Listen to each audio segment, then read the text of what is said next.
Welcome back to Me Learning. In the previous video, we discovered that all living things are made of tiny structures called cells. But here's an interesting question. Are all cells exactly the same? Do plant cells and animal cells look alike? Why do some cells look rectangular while others look round or irregular? Let's travel inside the cell and explore the amazing structure of life. Most cells are extremely tiny and can only be seen under a microscope. Although cells may look different, they all contain important structures that help them stay alive and perform different functions. Most cells contain three basic parts: the cell membrane, the cytoplasm, and the nucleus.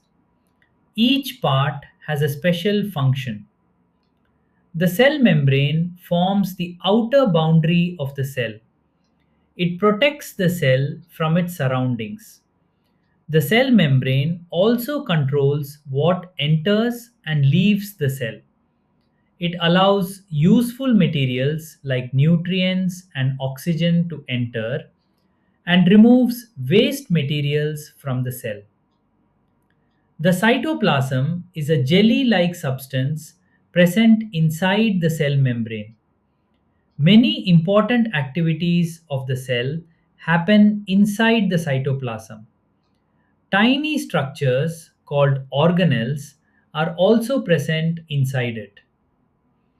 The nucleus is one of the most important parts of the cell. It controls all the activities of the cell. That is why the nucleus is often called the control center or the brain of the cell. Now let us look at plant cells. Plant cells have some special structures that animal cells do not have. Plant cells contain a rigid outer covering called the cell wall.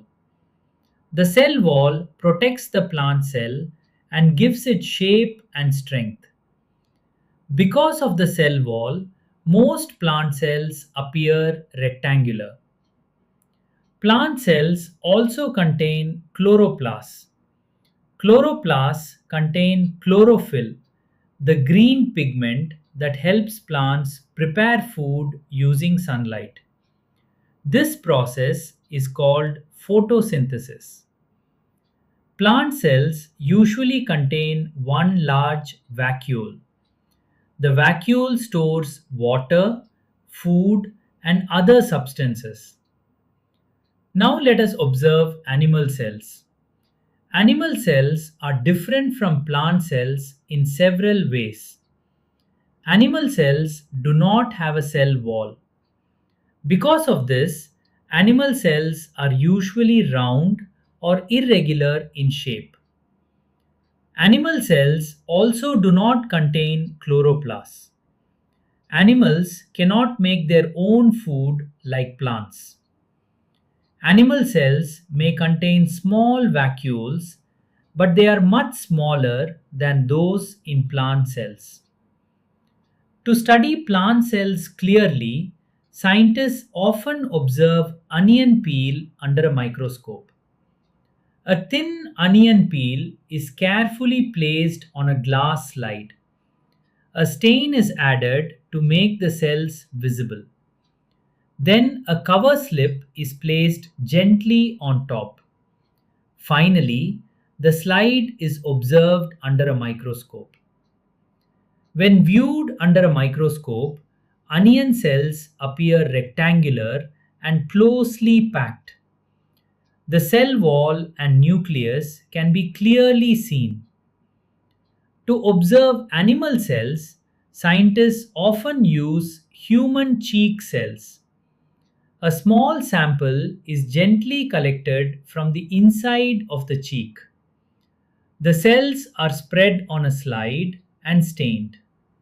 Then the slide is observed under a microscope. Cheek cells appear thin and irregular in shape. Unlike plant cells, they do not have a cell wall. Let us compare plant cells and animal cells. Plant cells contain a cell wall and chloroplast. Animal cells do not. Plant cells usually have a rectangular shape, while animal cells are round or irregular. Cells have different structures because they perform different functions. Plant cells need strong support to stand upright. Animals need flexible cells for movement. So today we learned the basic parts of a cell, the functions of each part, and the major differences between plant cells and animal cells.